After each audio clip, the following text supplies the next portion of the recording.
Olá, começa agora o JR Entrevista. A reforma tributária é um dos temas mais debatidos na semana. O segundo trecho da proposta, que trata sobre imposto de renda, foi apresentado. Para explicar os detalhes dessa proposta, a gente recebe hoje o relator, deputado federal Celso Sabino, do PSDB do Pará. Deputado, seja muito bem-vindo aqui ao JR Entrevista. Eu gostaria de começar o programa falando justamente sobre a questão da cobrança de imposto de 20%, que foi incluída na proposta pelo Ministério da Economia, sobre os lucros e dividendos. Hoje não há essa tributação no país.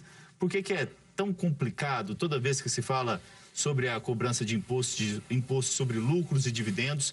Há uma batalha, uma discussão tão polêmica no país. Olá, uma satisfação poder estar aqui conversando com vocês. Cumprimento a todos que nos assistem. Nós estamos propondo efetivamente uma mudança de espectro da base de arrecadação, uma mudança de direção da carga tributária. Essa medida ela prevê fortalecer as corporações, fortalecer as empresas, as indústrias. A proposta prevê uma redução drástica da carga tributária, da alíquota do imposto de renda sobre a pessoa jurídica, sobre o lucro, de 15% para 2,5%. É isso mesmo, de 15% para 2,5%, desonerando fortemente o capital produtivo no país, que é quem produz, quem gera emprego, quem produz renda. Por outro lado, adotando essa medida de nova direção da carga tributária, o Brasil passa a seguir um exemplo dos outros países do mundo que adotaram essa medida, se desenvolveram e evoluíram economicamente, que é reduzir a carga tributária sobre as empresas, sobre o capital produtivo e tributar mais a renda. Nesse viés, nós estamos atualizando a tabela do imposto de renda das pessoas físicas, reduzindo a carga tributária de todas as pessoas físicas que apresentam declaração de imposto de renda. E, por outra, como contrapartida, nós passamos a tributar os lucros e dividendos. Essa modalidade de tributação já acontece na quase totalidade dos países do mundo. Quase todos os países do mundo tributam lucros e dividendos. A média da OCDE, por exemplo, varia de 20% a 40%. Só o Brasil e a Estônia, né? Só o Brasil e a Estônia que não estão cobrando lucros e dividendos. Então, nós estamos passando a tributar os lucros e dividendos que são distribuídos por os acionistas dos bancos, das grandes empresas, das grandes corporações, e estamos desonerando aquele capital produtivo. O senhor já falou que essa taxação coloca a nossa tributação na menor faixa da OCDE. Por que isso é tão importante e o que a gente ganha com isso para integrar esse bloco? A OCDE é uma organização para o desenvolvimento econômico que é formada por países que decidiram adotar regras comuns com fins de evitar sonegação, evitar a elisão, evitar a formação de paraísos fiscais, fugas de capitais. E o ingresso do país na OCDE é muito importante para a sua economia, para retirar restrições, favorecer importações, o comércio exterior de uma forma em geral, exportações também. Essa medida de tributar os lucros e dividendos na menor faixa possível, na menor média da OCDE, nós estamos começando a tributar, há 25 anos que não se tributa lucros e dividendos no país e, por contrapartida, ela tem também a função de manter o capital nas empresas para que elas possam reinvestir, né? Então, na ponta do lápis, a empresa tem um lucro, vai ser tributado menos o seu lucro. Então, nós estamos reduzindo de 15% para 2,5% o imposto de renda base sobre a pessoa jurídica. Sobrando mais lucro, a empresa vai decidir o que ela vai distribuir de lucro e o que ela não vai distribuir de lucro para os seus sócios, para os seus acionistas. Com certeza, ela vai reduzir o percentual de lucros a ser distribuído, já que esses lucros, quando forem distribuídos, quem os recebe precisarão ser taxados. Vai reinvestir mais. Então, tendo mais lucro e tendo maior percentual de reinvestimento das empresas, o que aconteceu no mundo todo e vai acontecer aqui no Brasil também. Nós vamos ter mais polos fabris, nós vamos ampliar as plantas das empresas, nós vamos ter mais projetos sendo desenvolvidos de rodovia, de ferrovia, de shopping, de edifícios. E, com certeza, com tudo isso, nós vamos ter mais emprego e mais renda. Houve uma grande discussão, porque na proposta original do Ministério da Economia se falava em 15%, né, o imposto de renda da pessoa jurídica, e aí no relatório do senhor vai vir 2,5%. O que aconteceu? O Ministério da Economia errou os cálculos, depois vocês conversaram, houve um acordo com o Ministério da Economia para ver essa redução para 2,5%. Conta os bastidores para a gente, por favor. A ideia, o cerne da questão foi muito bem desenvolvido pelo Ministério da Economia, pelos técnicos da Receita Federal. O projeto ele traz uma ideia muito boa, um conceito excepcional.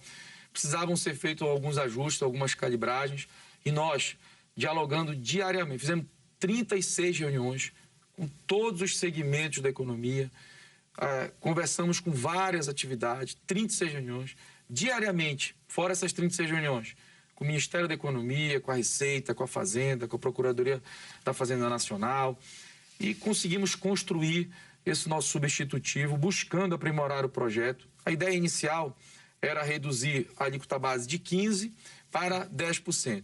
E a gente foi fazendo conta, apresentando corte de alguns subsídios para algumas poucas empresas. Cerca de 20 mil empresas devem ser atingidas com alguns cortes de benefícios que estão sendo dados hoje para elas.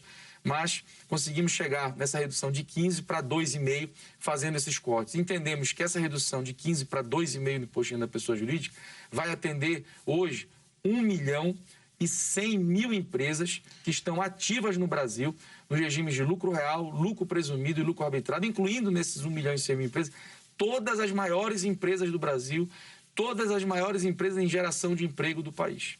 Muito bem, deputado. A gente sabe que, segundo a sua proposta, essa redistribuição reduz a carga tributária em relação ao capital. Tem uma conta aí de 50 bilhões. Explica para a gente essa redução, esse valor. Na verdade, a nossa proposta para o ano 2023, quando o programa todo já vai estar consolidado, ele prevê uma redução líquida e efetiva da carga tributária de 30 bilhões de reais. O custo desse pacote de redução do imposto de renda das pessoas jurídicas, de atualização da tabela do imposto de renda das pessoas físicas, que vai fazer com que as pessoas físicas paguem também menos imposto. Para se ter uma ideia, a atualização da tabela do imposto de renda da pessoa física vai custar 14,4 bilhões. Metade dos contribuintes que hoje apresentam declaração de ajuste anual, que são 32 milhões, metade desses contribuintes, 16 milhões, ficarão isentos, sem pagar imposto de renda, as faixas mais baixas.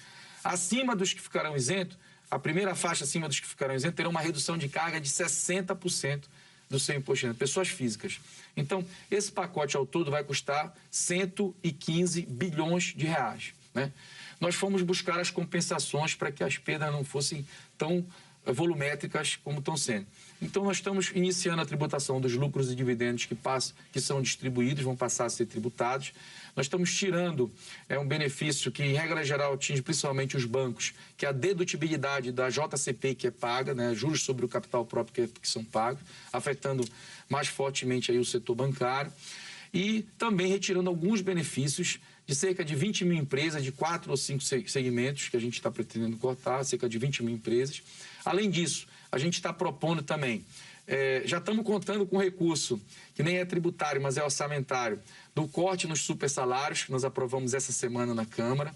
Estamos oferecendo também a tributação dos auxílio moradia e do auxílio transportes pago aos entes públicos, como políticos, como juízes, também como forma de abater esse prejuízo, vamos tributar. O programa de alimentação do trabalhador, ele tem 2 benefícios hoje, né? Ele pode ser deduzido do imposto de renda, assim como a JCP pode ser, e a gente está tirando essa dedutibilidade. E também o valor pago é abatido diretamente do imposto das empresas. A gente está tirando esse segundo benefício. O primeiro vai continuar, que é a possibilidade de deduzir para o cálculo do imposto. Então, o programa de alimentação do trabalhador continua existindo, continua sendo favorável às empresas que o fazem. Então, nós buscamos ali fontes de recursos para compensar a perda desses 115 bilhões. Chegamos a uma fonte de recursos que somadas dão 85 bilhões. Então, há ainda uma diferença de 30 bilhões. Deputado, o senhor não acha muito ousado ou muito arriscado deixar um rombo de 30 bilhões de reais nas contas do governo federal? Ainda mais nesse momento, já com as contas bem no vermelho. Observe uma coisa. Nós estamos aqui apostando no Brasil. Apostando no crescimento. Apostando nos empreendedores. Apostando nas empresas, né? No seu João, que tem um pequeno mercado, na Dona Maria, que tem um supermercado, na Dona Joana, que tem uma instituição de beleza. Nós estamos apostando nesse... E também nas grandes empresas, por que não falar também das grandes empresas? No setor de construção civil, nós estamos apostando no Brasil, nos empreendedores e na economia. Primeiro, nós temos já previsto um crescimento na arrecadação para este segundo semestre, acima da meta e acima do que estava planejado no início do ano. Então, o que a gente já está previsto arrecadar mais nesse segundo semestre, já deve pagar aí os próximos 3 anos de déficit que a gente está promovendo com esse programa. Além disso, esse fomento na economia, com mais geração, com mais ânimo para as empresas, com mais saúde para as empresas, com o crescimento de novos projetos, implementação de novos programas aí na iniciativa privada, com certeza absoluta vai produzir um crescimento econômico, vai produzir mais geração de riqueza e vai trazer mais investimentos estrangeiros para o país. E isso aí vai trazer, sem dúvida, uma arrecadação superior que vai compensar essas perdas. Além dos 30 bi de renúncia em 2023, né, de redução da carga tributária, há uma expectativa de que chegue a 50 bi em 2024 já? Não, os 50 bi é o que está acontecendo.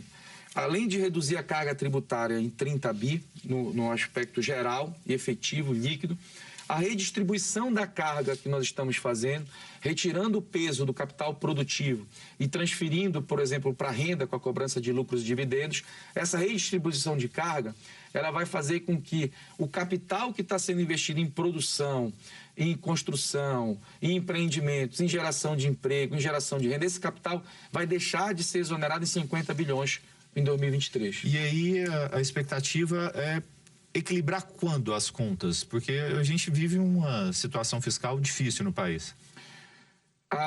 Com a redução da alíquota do imposto de renda da pessoa jurídica de 15% para 2,5%, o nosso país vai ser alçado num outro patamar econômico mundial. Nós vamos ser atrativo para capital estrangeiro, para empreendimentos de construção de shopping, de edifícios, de empresas de todos os setores. E eu tenho certeza que até o fim do primeiro semestre do ano que vem nós vamos estar acima, porque o crescimento da economia vai pagar com folga essas perdas que estão sendo previstas.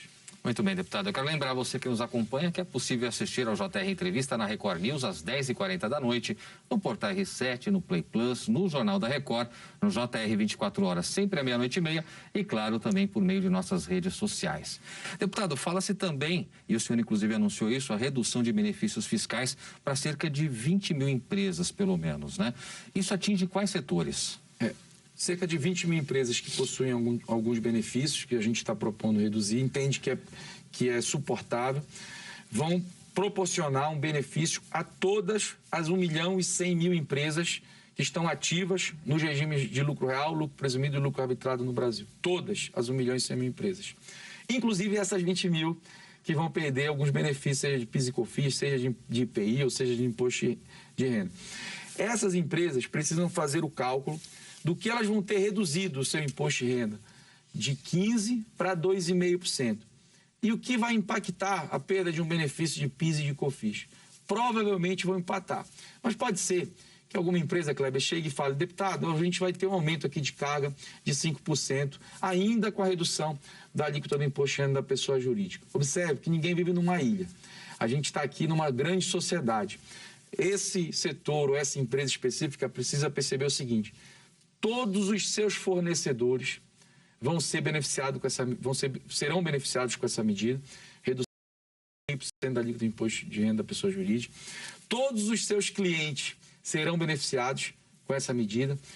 Toda a sociedade ao seu entorno na qual ela está inserida também será beneficiada. E o crescimento econômico que isso vai proporcionar ao Brasil, o patamar econômico mundial que o Brasil passará a ser incorporado, a ingressar, vai beneficiar a todos, inclusive estas empresas. Deputado, o setor produtivo que vinha reclamando bastante, né, desse trecho da reforma tributária que trata aí do imposto de renda de pessoas físicas e jurídicas, passou a apoiar a proposta a partir do momento que foi apresentada essa proposta no substitutivo do senhor para reduzir o imposto de renda para 2% de pessoa jurídica e aí sim manter a proposta do governo de criar a cobrança de lucros e dividendos em 20%. Como que ficou o setor produtivo após essa proposta? Eu vou responder para você conforme dados concretos.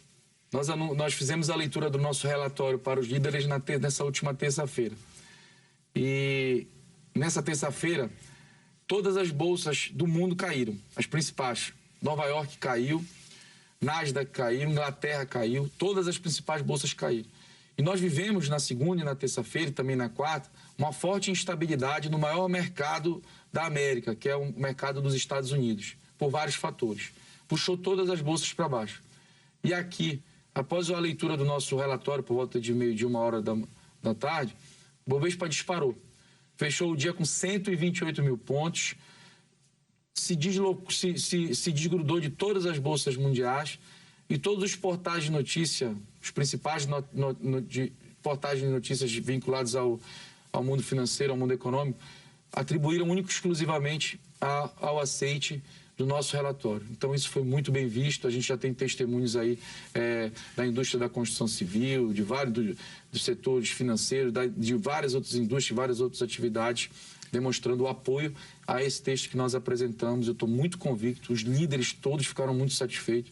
Acho que isso vai ser votado, vai ser aprovado e nós vamos começar a viver um outro momento no Brasil a partir do ano que vem. Mas é bom a gente lembrar, né, Clébio, que a Bolsa vinha caindo porque achava que a carga tributária ia aumentar no país e agora com a nova proposta o clima de otimismo voltou. 128 mil pontos é um número bastante expressivo. Ainda antes da proposta do governo, 128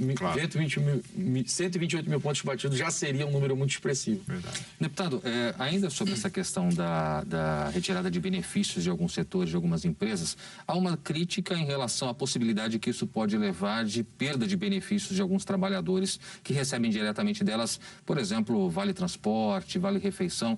Como contornar isso? É possível ou, de fato, esse prejuízo já é algo estimado por vocês? O Programa de Alimentação do Trabalhador, o PAT, que está inserido no nosso projeto, é um programa muito importante, muito relevante, vai continuar existindo e vai continuar sendo benéfico para quem aplica o PAT na sua empresa. O que acontece? O Programa de Alimentação prevê o seguinte, um duplo benefício. Uma empresa que compra um ticket de alimentação, vale alimentação, ou paga um vale para o seu funcionário dentro do programa do PAT, ela deduz esse valor da apuração do seu lucro, já é um benefício, e, na sequência, o valor que ela pagou é usado também para reduzir o próprio imposto da empresa, imposto de renda. Nós estamos propondo a retirada desse segundo benefício. Então, ela vai continuar tendo esse primeiro benefício, vai continuar sendo favorável estar no PAT, porque ela vai poder deduzir isso da base do seu imposto. E, além disso, todas as empresas vão ter uma redução de 12,5 pontos percentuais no imposto de renda da pessoa jurídica. Não vejo como alguém pode ver isso ruim. E vocês estão acreditando que, com essa proposta, os recursos... O senhor já até comentou um pouco, mas vocês acreditam fortemente que os recursos vão ficar mais nas empresas, já que os lucros e os dividendos vão ser tributados? A matemática é bem simples. A empresa vai passar a ter, ao fim da aplicação do imposto de renda da pessoa jurídica, mais recursos. Esses recursos, maiores agora, porque o imposto será menor, poderão ser distribuídos ou não. É uma decisão administrativa das corporações. Sabendo os seus diretores que os recursos que forem distribuídos, quem recebe o lucro e dividendo, a pessoa física, os acionistas, serão tributados. Hoje a proposta é de 20%. Tomarão uma decisão de quantos por cento desse lucro final vai ser distribuído ou será a segunda opção, reinvestido na empresa. Então, além de ter mais lucro, haverá a questão financeira de distribuir ou não esse resultado e muito provavelmente nós teremos muito mais recursos reinvestidos dentro da empresa. Vamos fazer aqui corporações fortes, saudáveis para produzir emprego, para produzir renda. Alguém pode dizer, poxa, mas o governo vai perder, ou alguém pode perder um pouco mais de receita. O ganho para a nossa sociedade vai superar isso aí em múltiplas vezes. Uma das suas pautas, deputado, foi o fim da Lei Candir, que promovia aí uma série de disputas entre estados, cidades, municípios cidades e municípios, a mesma coisa, com o governo. Como é que foi a costura para esse acordo e de que forma isso pode, daqui para frente, trazer um novo patamar em termos de tributação? O governo e a União, ela tem acenado muito positivamente, orçamentariamente, com estados e municípios ao longo desses últimos anos.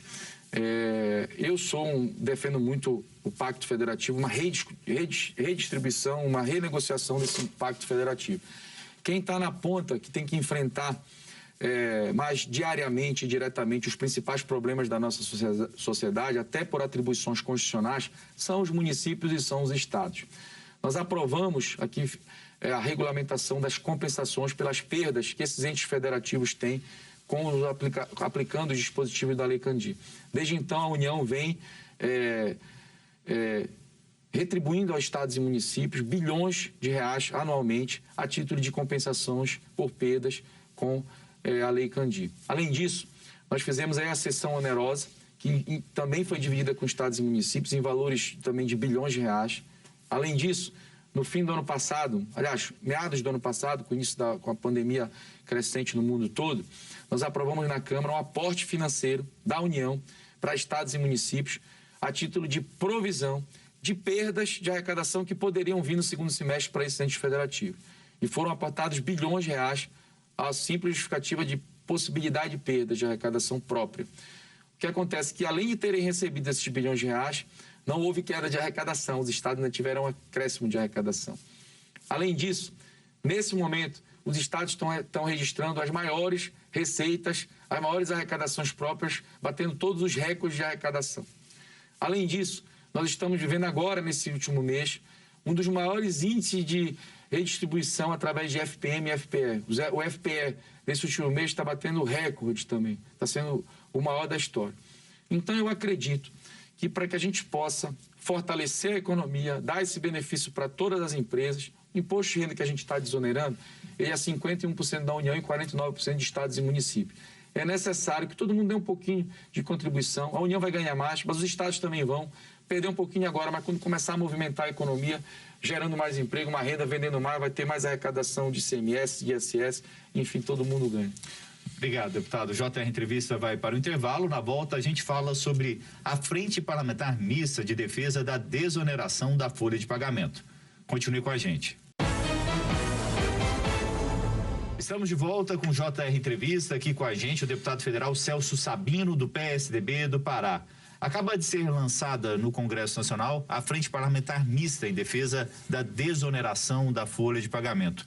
O ministro Paulo Guedes sempre vem dizendo, né, que seria necessário aí a gente reduzir os impostos sobre a contratação de trabalhadores. Ele acha esse imposto um dos mais perversos, né, porque muitas pessoas acabam indo para a informalidade. Qual que é a opinião do senhor sobre esse tema? O senhor que está acompanhando aí a questão da tributação, né, da reforma tributária no país. Nós vamos integrar, inclusive, essa frente para desonerar a folha de pagamento.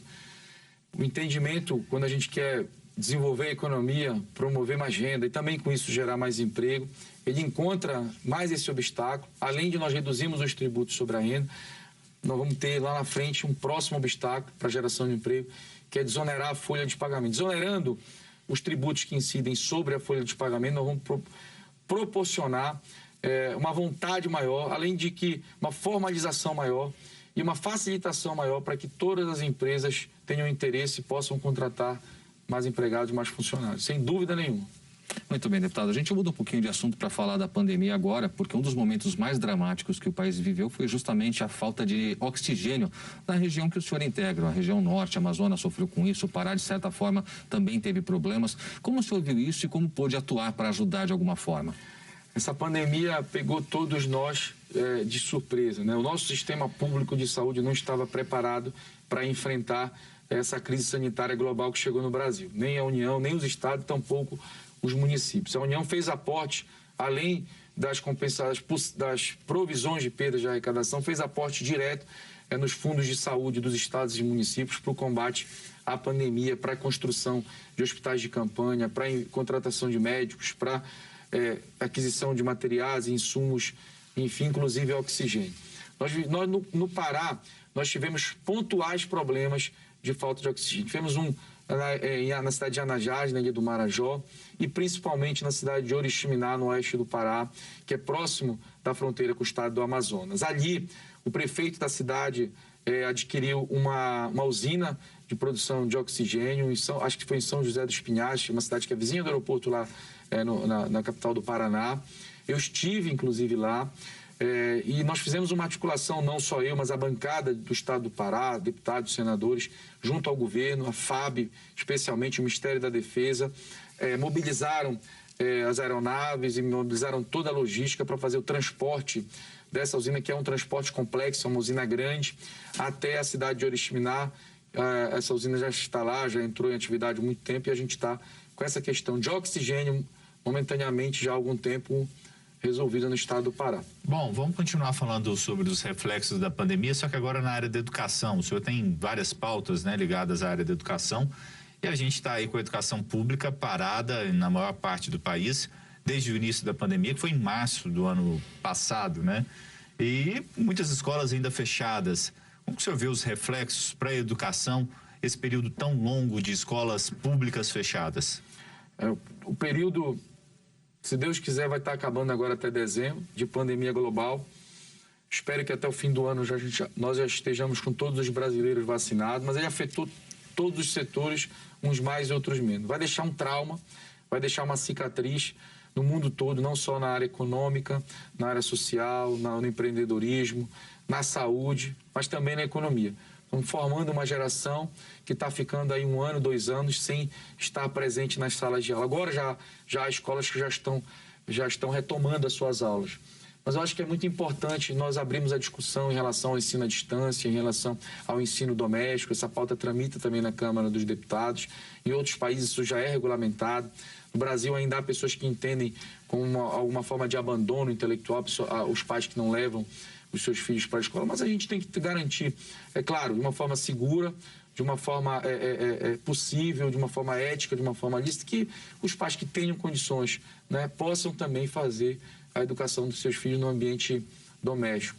Então essa pauta está sendo discutida na Câmara e a gente está trabalhando incansavelmente para que essa pandemia, nos próximos meses aí, todo mundo vacinado, a gente possa virar essa página, as escolas possam voltar a funcionar, as crianças possam voltar a estudar, a frequentar os laboratórios, enfim. Todo mundo aguardando para ser vacinado. Obrigado, deputado. A gente vai para um rápido intervalo. No próximo bloco, os reflexos da privatização da Eletrobras para a região norte do país. De volta com o JR Entrevista. Hoje o nosso convidado é o deputado federal Celso Sabino, do PSDB do Pará. E como representante da região norte, deputado, que avaliação o senhor faz sobre a privatização da Eletrobras? A privatização, na verdade, foi uma capitalização. O governo está lançando mais ações da Petrobras, assim como outras companhias fazem, e com isso vai estar abrindo mão do seu controle, né? De ter maioria das ações. Na verdade, está havendo uma capitalização. Essa capitalização vai fazer com que muitos recursos sejam injetados no setor elétrico brasileiro.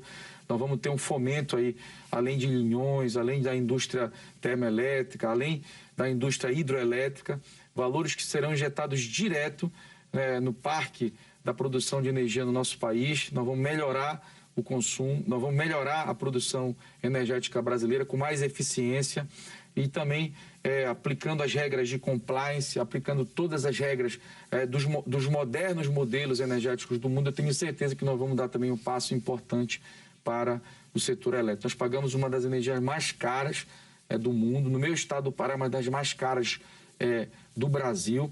Nós atuamos para incluir o Pará em uma medida provisória que veio anterior, trazendo benefícios para o Amapá, para o Amazonas. Nós conseguimos incluir o estado do Pará. E naquela medida provisória, na época, o relator, o deputado Acácio, o presidente Arthur, o senador Davi, ajudaram bastante e a gente conseguiu ali uma perspectiva de redução já de 5% aproximadamente na conta de energia de todos os paraenses.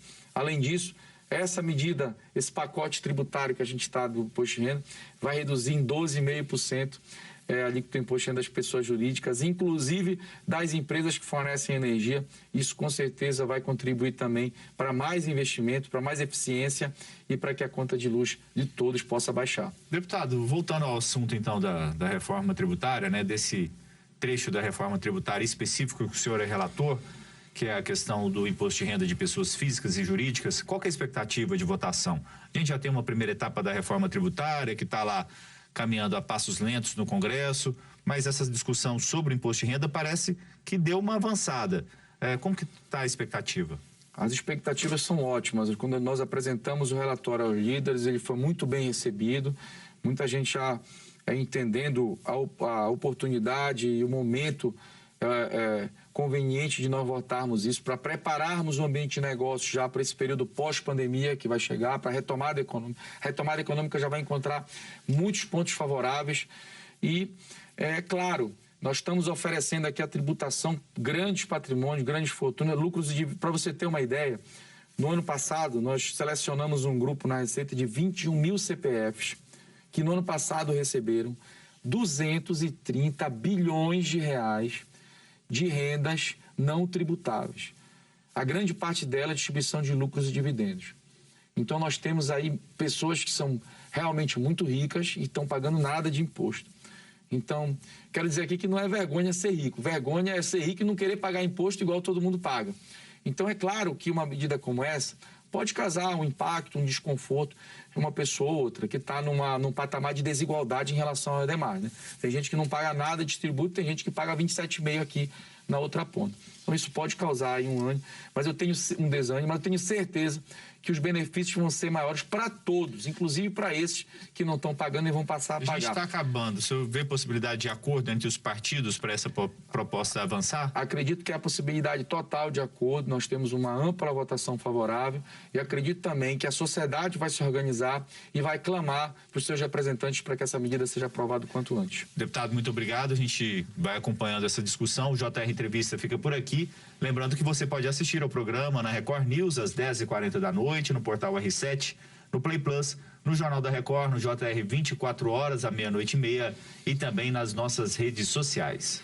Mais uma vez, muito obrigado, deputado, pela participação aqui. Obrigado a você também pela sua companhia. Nos vemos no próximo JR Entrevista. Até lá.